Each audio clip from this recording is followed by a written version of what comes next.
clase.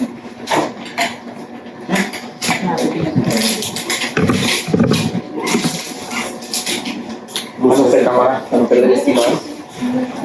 Una pequeña pues. Una pequeña.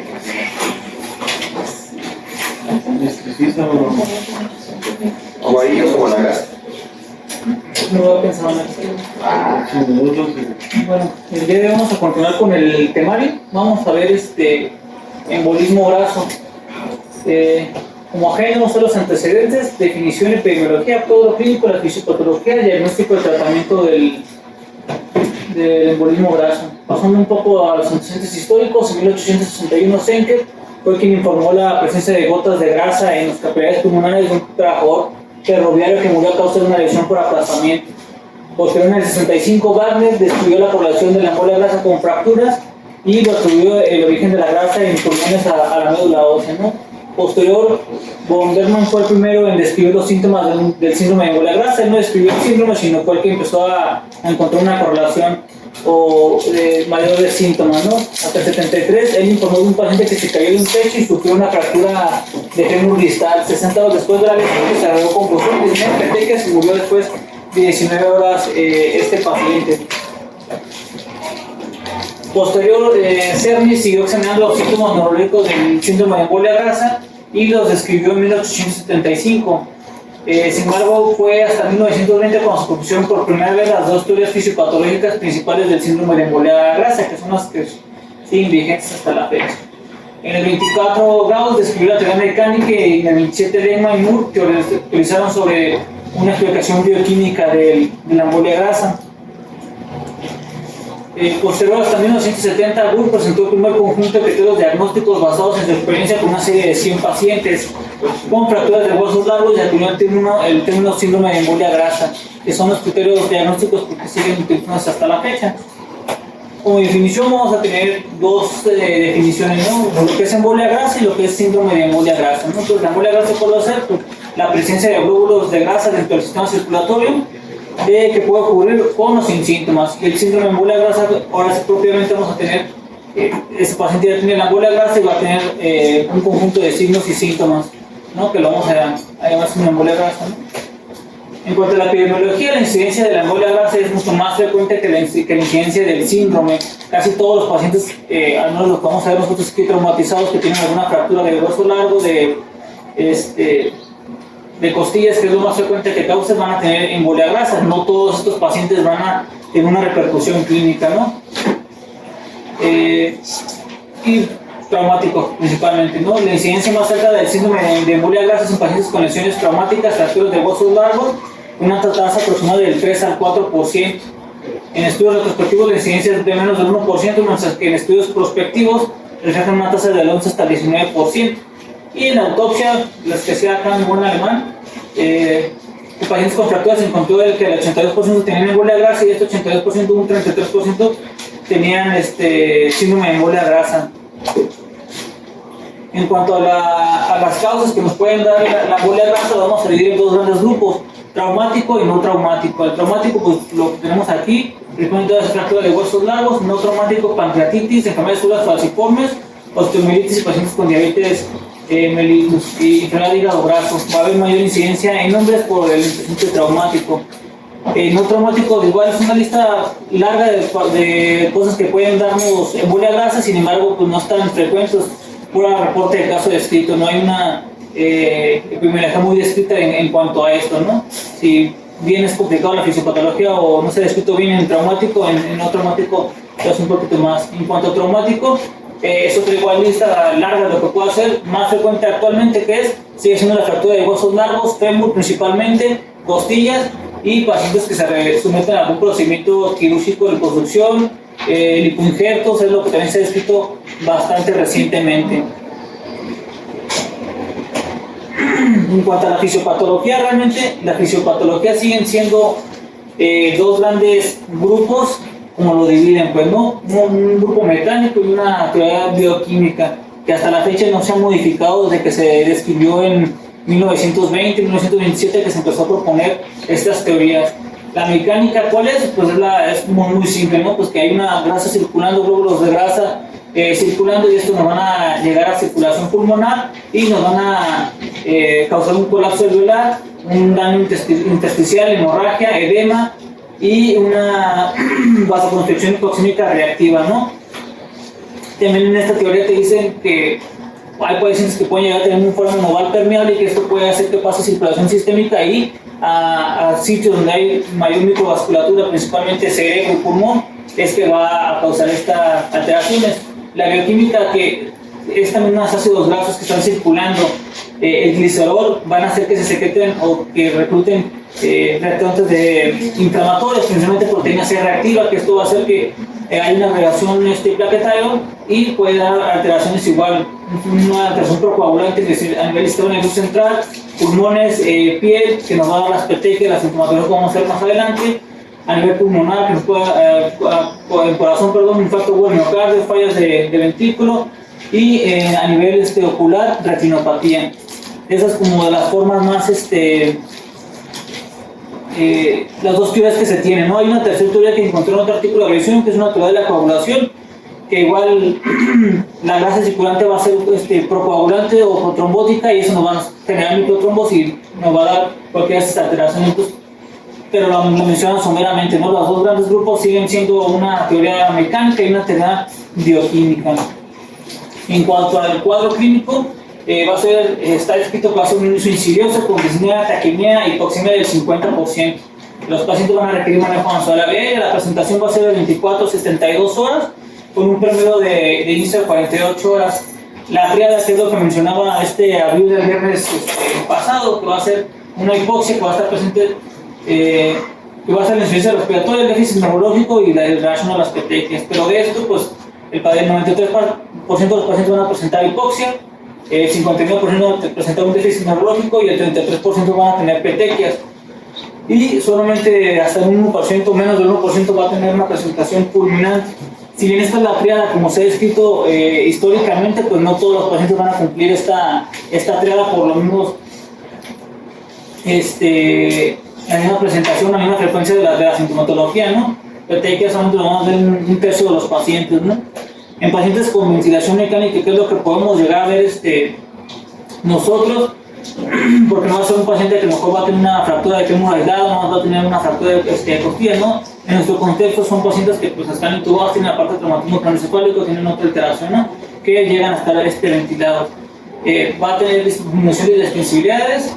En lo neurológico, paciente actuado, confusión, agitación, con progresión a afasia, hemiparesia, convulsiones, y las petequias, las principales localizaciones cuáles van a ser cabeza, cuello, tórax, axilas y conjuntivas. Estas son, sí se ven las petequias como se ven conjuntivo rojo solamente, y a nivel ocular, una hemorragia subconjuntival, que es una de las alteraciones que se pueden presentar, que no es muy común, pero está descrito, ¿no? Y estos son todos los síntomas, los signos y síntomas que nos puede causar un síndrome de embolia grasa. A nivel pulmonar, principalmente ¿cuál va a ser? La hipoxemia, la taquimia, disnea, estertores, disnea, edema pulmonar, falla respiratoria, hasta un SIDA. Neurológico, principalmente ¿cuál va a ser? La confusión, la desorientación y como ansiedad. Sí puede haber estupor, coma, convulsiones, pero es menos frecuente. Las alteraciones hematológicas, principalmente las petequias. Cardiovascular, hipotensión, choque obstructivo pulmonar, renal, oliguria, norelipiduria, puede haber ictericia, anemia, trombocitopenia, coagulopatía, retinopatía, incluso puede presentar fiebre. Realmente no hay mucha bibliografía reciente que nos hable del síndrome de embolia grasa. Este es un metaanálisis que encontré en el 2021 en el que compararon de 2010 a 2020 todos los estudios que estaban de embolia grasa, síndrome de embolia grasa. Aquí encontraron las alteraciones por sistemas las más frecuentes, que siguen siendo como se describieron desde hace 100 años, ¿no? Prácticamente. Que va a ser la hipoxemia en un 43%, los van a ser respiratorias, circulatorias, sistema nervioso central y otras. Sigue siendo la hipoxemia, la disnea y la taquimia lo más frecuente en cuanto a lo respiratorio. En cuanto a lo circulatorio, la taquicardia, hipotensión, paro cardiorrespiratorio. Y en cuanto a lo neurológico, pues alteración en la conciencia, desorientación, sí puede haber convulsiones, pero en un menor porcentaje, ¿no? Y otros sistemas alterados, fiebre y la petequia, ¿no? Que sigue estando como de los otros sistemas. Entonces, a pesar de que se describió hace mucho la enfermedad, pues no ha habido mucho avance y sigue estando apuntada a su baja incidencia. Seguimos sin tener mucha información al respecto. Pues esto es lo que al menos en este metaanálisis concluye que es concordante con toda la bibliografía revisada previa, ¿no? En cuanto al diagnóstico, el diagnóstico realmente es clínico, pues no hay ningún estudio de imagen de laboratorio que nos apoye esto. Sí, están estos criterios que van a ser un criterio mayor y 4 menores. ¿Cuál es el mayor? Los de la triada, ¿no? Esos van a ser nuestros criterios mayores. Que haya insuficiencia respiratoria, una disfunción neurológica, que tengamos las petecas, ¿no? Esos son nuestros criterios mayores, cualquiera de los que sea. Criterios menores, que haya fiebre, taquicardia, cambios en la retina, ictericia y alteraciones renales, ya sea que tengamos elevación de platinina, que tengamos lipiduria, que tengamos proteinuria, ¿no? Y alteraciones en laboratorio que pueden estar presentes, puede ser anemia, trombocitopenia, BCG elevada, una macroglobulinuria grasa, pues. Hay otros criterios aparte de estos son los que se describieron en 1970, hay otros dos criterios que se describieron todavía antes de estos, pero si estos no son tan buenos para hacer el diagnóstico por muchas otras patologías nos pueden dar estas alteraciones, pero esto los describió INDEC, son los criterios del INDEC, que es una PO2 menor de 60, CO2 arriba de 55 con un pH abajo de 7.3, con frecuencia respiratoria arriba de 35 y incremento del trabajo respiratorio. Esto es más como antecedente histórico porque realmente con estos criterios no vamos a hacer un diagnóstico porque casi cualquier patología con afección pulmonar te puede dar esto, ¿no? Esas alteraciones. De las otras alteraciones que se pueden encontrar a nivel bioquímico, como tener anemia, trombocitopenia, hipocalcemia y poloninemia, y también se pueden detectar los glóbulos de grasa en sangre, orina, esputo y lavado broncoalveolar, ¿no? Hipoxemia y un gradiente del glóbulo arterial incrementado lo podemos encontrar. Por estudio de imagen, en una radiografía de tórax, primero lo más simple, infiltrados bilaterales, por tomografía de tórax, opacidades irregulares, delimitadas en vidrio degustado, puede inclusive consolidaciones, ¿no? Que es lo más frecuente que podemos encontrar, pero pues igual no, cualquier otra, hay muchas patologías que puedan dar esto. Hay igual estudios por resonancia magnética que pueden, que son de los más sencillos de detectar émbolos grasos, ¿no? En difusión puede lograr una apariencia en campo de estrellas con múltiples focos hiperintensos punteados que se tienen una distribución en cuencas hidrográficas, ¿no? Que son los que se describen acá en esta imagen que es difusión, la imagen B, ¿no? Que es esta. Y solamente en el corte A sería una hiperintensidad lineal, que es lo que veríamos, ¿no? Que es lo más sencillo para hacer detectar émbolos grasos, que si bien pues no los vamos a tener a todos los pacientes de resonancia magnética, si tenemos un paciente ventilado, pues realmente difícilmente vamos a ver alguna alteración a nivel del sistema nervioso central, ¿no? Estos son otros dos criterios que se habían propuesto, antes de los del 70 de Gore, pero pues no son utilizados, son más como antecedentes históricos, los del INDEC que venían en otra tablita, y los de Shortford, ¿no? Que aquí te di un puntaje acumulativo de 5 puntos, pero pues son muy inespecíficos también estos, ¿no? Igual otras alteraciones que se pueden tener a nivel de manera general, puede ser anemia, trombocitopenia, BCG elevada, PCR, hipoglucemia, representada globado broncoalveolar, puede haber mayor del 30% de macrófagos con inclusiones lipídicas, ¿no? Los infiltrados bilaterales por radiografía, las consolidaciones con vidrio delustrado en tomografía de tórax, edema en tomografía de cráneo y las alteraciones lineales que se ven intensas en resonancia magnética, ¿no? Que es lo más sensible. En cuanto al tratamiento, realmente no hay mucho descrito en cuanto al tratamiento fuera del soporte ventilatorio hemodinámico. Hay unos estudios que pueden o consideran el uso de esteroides, hidrocortisona, igual todos los estudios que mencionaban el uso de esteroides para el síndrome de embolia grasa, manejaban varios esquemas. Inclusive no hay un artículo en el que mencione cuál es el esquema de esteroide indicado, o si tenemos un paciente con embolia grasa, cuánto de esteroide le vamos a dar o cuál esteroide le vamos a dar, ¿no? Los que estaban mencionados son hidrocortisona 100 miligramos cada 8 horas o metilprednisolona 1.5 miligramos por kilogramo de peso.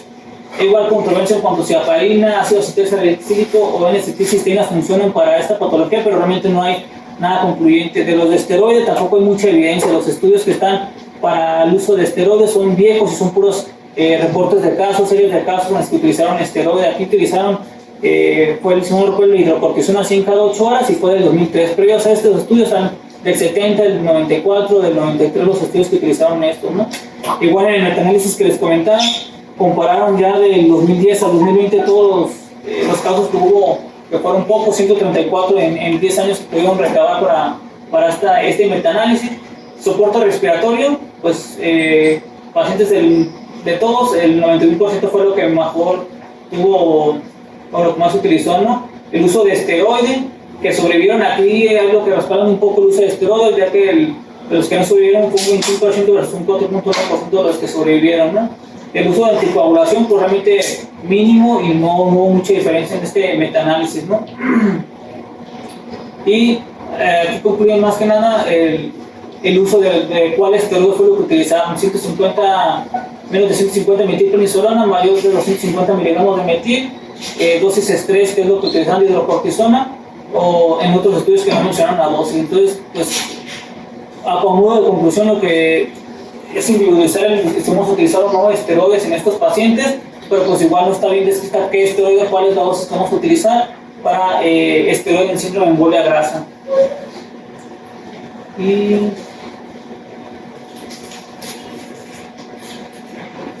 eso sería todo. ¿Tienen alguna duda, algún comentario de...? Realmente es un tema corto, se puede abordar por cada alteración que puede dar a cualquier órgano, pero pues no hay mucha información con respecto a los últimos 100, 150 años que se empezó a describir. De tratamiento tampoco se ha descrito nada nuevo. A menos que yo investigue, no sé si alguien le dio algo diferente, pues. Lo que llama mucho la atención es, sobre todo de las autopsias, ¿no? Que hasta el 80% de los pacientes que tienen fractura de hueso largo van a tener al menos algo de embolismo graso, que quizás el 30% de forma retrospectiva se les pudo diagnosticar un síndrome de embolismo graso. De nuestros pacientes tenemos un montón de politrauma, y de esos montón de politrauma, ¿cuántos tienen anemia, fiebre, BCG? Pues casi no pedimos, pero supongamos que les podemos pedir cuántos van a ser con BCG. Pues es que nos van a dar todo, pues incluso en algún punto nos van a dar insuficiencia respiratoria y la gran mayoría están intubados, entonces no tenemos manera de evaluar una encefalopatía. Y quizás de forma tardía, porque luego ya les quitas la sedación y no despiertan, y ya de repente se supone que esto también se resuelve solo, ¿no? Es lo que dice, que ya nada más repite poco. Soporte nada más. Así es. Y de lo de las petequias. Las petequias, por un lado dice que son petequias y por otro lado dice que es un rash. Entonces hemos tenido pacientes que tienen rash y este rash no les salió, que tiene, qué rollo, y luego se les quita solito también. Las petequias, pues no es algo que andamos ahí como que persiguiendo de forma intencionada, y de todos modos aparentemente se van a aparecer de forma transitoria, pues no es algo que se vaya a quedar ahí. Fondo de ojo no hacemos, o sea, como que no estamos atrás de este síndrome, y de todos modos vamos a tener todas las manifestaciones y quizás no tenemos forma de hacer el diagnóstico, no hay un estándar de error, y de todos modos tenemos que hacernos broncoscopía. Sería cuestión de mandarlo a patología, que quizás tarde un poquillo, pues ya vamos a tener el diagnóstico cuando a lo mejor ya hasta se resolvió. La intención de darles heparina pues es como algo así como las nutriciones parenterales, ¿no? Que tratas de como que la grasita no haga mucha bola. Si nosotros tenemos un paciente que tiene infusión de propofol, tiene nutrición parenteral, que era otro de los riesgos por medicamentos, por así decirlo, que era no traumático, también se supone que podríamos llegar a tener síndrome de embolia grasa. La cantidad para un paciente de 70 kilogramos que puedes dar de grasa son como 260 gramos.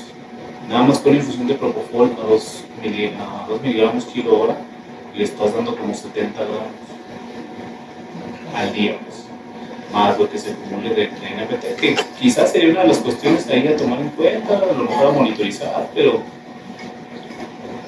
es que mientras que no tengamos forma de hacer diagnóstico, pues nos vamos a quedar ahí nada más como así, pues existe. Sí, o sea, está infradiagnosticado realmente, porque no hay una unificación de criterios, pese a que están esos de Urb del 70, pues son de hace 50 años, pues, y los que tratamos de utilizar tampoco es como que muy viable, porque hay muchas otras cosas que nos pueden dar eso, pues.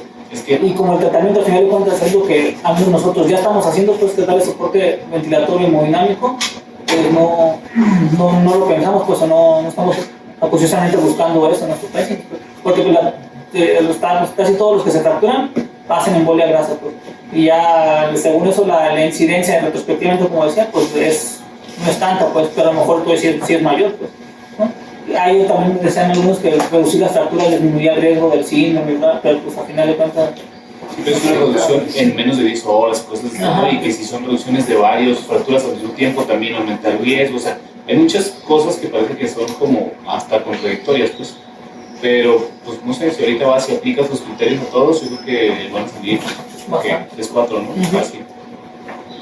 Puedes poner la parte de tu fisiopatro.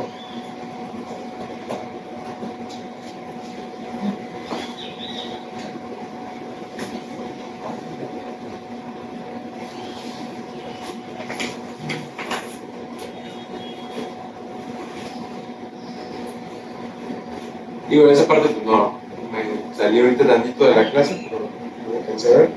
Bueno, igual está este otro cuadro, que es, a lo mejor explica lo mismo que tú ya dijiste. es uno de los de la revisión que estaban de plan los antecedentes históricos, ¿no? Así es. Entonces, bueno, básicamente lo que aquí comentan es que va a haber algún trauma con lesión a los grandes huesos. Eso va a causar una obstrucción microvascular, va a causar pues aumento de la actividad de las enzimas hepáticas y pues va a haber también eventos protrombóticos, que eso pues bueno, a nivel sanguíneo pues va a causar que la tromina y el fibrinógeno pues, se empiecen a hacer su actividad y pues finalmente van a desencadenar lo que ya comentabas, la anemia, la trombocitopenia y pues probablemente una CID. En cuanto a esta parte de la obstrucción microvascular y la actividad hepática, pues eso va a generar un evento proinflamatorio, pues a nivel de hígado, pues va a aumentar la producción de ácidos grasos, que finalmente van a culminar pues en esta situación. La lesión pulmonar, a nivel cerebral, pueden causar una encefalopatía y pues las petequias a nivel de piel. Dentro de los estudios de imagen,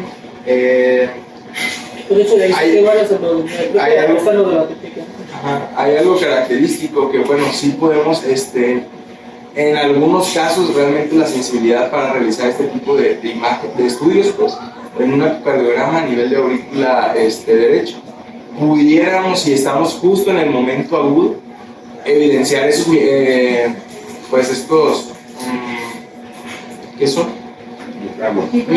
Los émbolos grasos y pues si somos expertos y tenemos un equipo de alta resolución para ultrasonido pudiéramos llegarlos a observar. Entonces pues es algo también curioso que en este artículo comenta que pues de repente, como dice Jorge, hay muchos criterios clínicos que pues se pueden trasladar en varias patologías, pero bueno, esto pudiera ser algo un poco más objetivo. Que sea factible, bueno, ya eso es otra cuestión. Pues que de hecho los estudios que hicieron, eso es en cirugía. Mientras están fijando el hueso, hicieron el ultrasonido y ahí fue cuando descubrieron que la prevalencia de embolia grasa era muy alta porque están reduciendo la fractura permanente de fémur, tenían el ultrasonido y es cuando todos están haciendo aquí embolia grasa y nadie tiene síntomas, ¿no? Fue cuando se descubrió. Bastante científico. Entonces va a ser difícil que nosotros agarremos una imagen así, porque eso fue en transquirúrgico. Sí, tiene que ser en el agudo. Sí, en el momento cuando están haciendo la cirugía.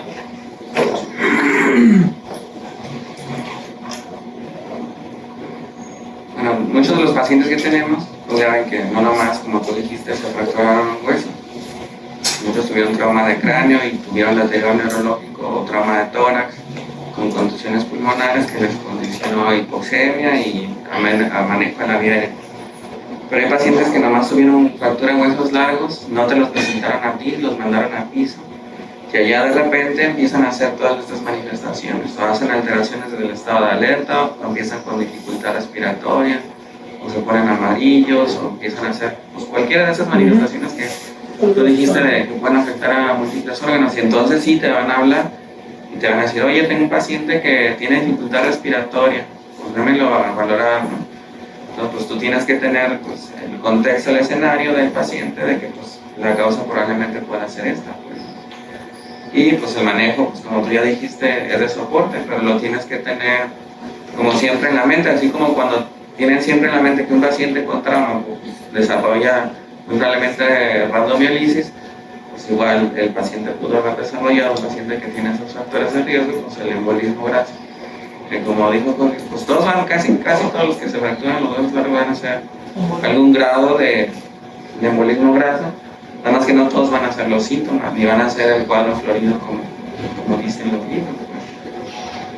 Y pues el manejo de soporte, y es algo que te puede deteriorar al paciente, es algo que le tienes que decir a los familiares, oigan, pues mire, su familiar se rompió el hueso, ahí tenemos ahí pues, un material por dentro del hueso que puede ser tóxico y puede matar incluso al paciente. A lo mejor ahorita lo veo usted todo estable platicando, pero al rato se deteriora, que es lo mismo que les digo yo cuando les hablo de los riesgos de las trombosis, pues. Usted lo ve aquí platicando todavía, pero a lo mejor se me muere de un embolismo pulmonar. Sí, entonces, pues son diagnósticos que tú tienes que descartar otras causas, pues. O sea, otra causa de hipoxemia, pues que no sea neumonía, que no sea la contusión pulmonar, que no sea derrame, que no sea neumonía, que no sea otra cosa, pues. Por ejemplo, la anemia, si lo operaron y sangró 1800 ahí en la cirugía, pues la anemia, pues realmente fue el sangrado quirúrgico, pues. Que si tú le buscas acomodar lo que tiene mi paciente en los criterios, pues luego te voy a diagnosticar aquí a los pacientes hasta con hipertiroidismo, porque están taquicárdicos y con fiebre, ¿no? Entonces, más bien pensar en el escenario del paciente y de acuerdo al escenario, entonces sí buscar qué es lo que podría estar teniendo el paciente.